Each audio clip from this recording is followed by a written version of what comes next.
17 मार्च 1962 को हरियाणा के करनाल में एक लड़की का जन्म होता है। कहते हैं लड़की ने बचपन में ही अपने पापा से कहा था कि वो एक दिन इंजीनियर बनकर दिखाएगी। लड़की इंजीनियर बनी भी, करनाल से अमेरिका पहुंची और अमेरिका से अंतरिक्ष की सैर भी की। पहली बार 1997 में 300 घंटे से ज्यादा अंतरिक्ष में बिताकर लौटी। दोबारा साल 2003 में 16 जनवरी को अंतरिक्ष पहुंची। वापसी होनी थी 1 फरवरी को, लेकिन अंतिम समय में सब खत्म हो गया। कल्पना चावला हमेशा के लिए इस दुनिया को छोड़कर चली गई, लेकिन करोड़ों लड़कियों को अंतरिक्ष में तैरने का ख्वाब दे गई। भारत की एक और बेटी सुनीता विलियम्स की अंतरिक्ष से वापसी हो रही है। अब भी अंतरिक्ष की बात होती है, भारत की इन दोनों बेटियों की तस्वीर जैसे सबके सामने आ जाती है। आज भी लोग ये जानना चाहते हैं कि कल्पना चावला के साथ आखिर क्या हुआ था। 16 जनवरी 2003 यह वही तारीख है जब भारतीय मूल की पहली महिला अंतरिक्ष यात्री कल्पना चावला ने अपनी दूसरी और आखिरी अंतरिक्ष यात्रा के लिए Colombia space shuttle mission STS-107 के साथ उड़ान भरी। यह नासा के स्पेस शटल प्रोग्राम का 113वां मिशन था। 16 जनवरी को शुरू हुआ यह अभियान 1 फरवरी 2003 को खत्म होना था, मगर लैंडिंग से ठीक 16 मिनट पहले यह शटल टूटकर बिखर गया। इस दुर्घटना में कल्पना समेत 7 एस्ट्रोनॉट्स की मौत हो गई। मिशन के दौरान क्रू ने अंतरिक्ष में 80 से अधिक एक्सपेरिमेंट किए। 4 भाई बहनों में सबसे छोटी कल्पना ने करनाल में ही अपनी शुरुआती पढ़ाई पूरी की। इसके बाद उन्होंने पंजाब इंजीनियरिंग कॉलेज से एरोनॉटिकल इंजीनियरिंग में बीटेक किया।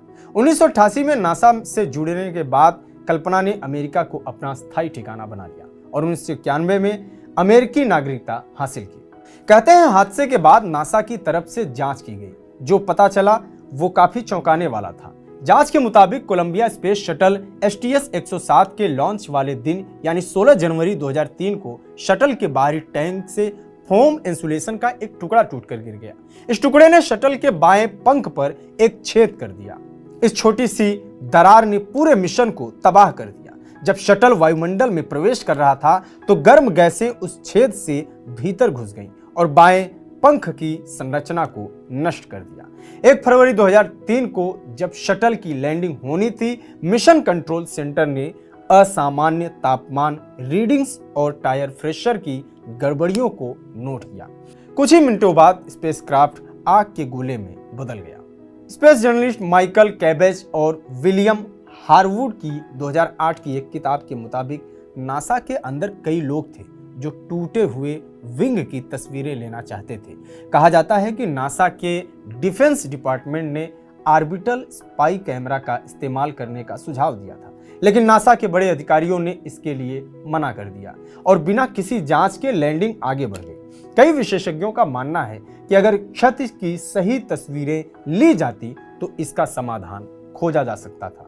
एक रिपोर्ट में यह भी कहा गया कि कल्पना और उनके 6 साथी अंतरिक्ष यात्रियों के पास बचने या सुधार का कोई समय ही नहीं था, क्योंकि शटल का कंट्रोल खोने और केबिन का प्रेशर बुरी तरह से बिगड़ने में सिर्फ 40 सेकंड लगे थे। वो इसलिए भी समय पर ऐसा नहीं कर सके क्योंकि उन्हें अपने स्पेस सूट पहनने में विलंब हुआ था। यही नहीं, स्पेसक्राफ्ट के मलबे को ढूंढने में हफ्तों लग गए। यह अभियान बेहद चुनौतीपूर्ण था क्योंकि मलबा 2000 वर्ग मील के इलाके में बिखरा हुआ था। नासा को 84,000 टुकड़े मिले, जो कि पूरे स्पेसक्राफ्ट का केवल 40% हिस्सा था। कोलंबिया हादसे के बाद नासा ने स्पेस शटल प्रोग्राम को 2 साल के लिए रोक दिया और अंततः 2011 में इसे हमेशा के लिए बंद कर दिया। तो यह थी कल्पना चावला की कहानी।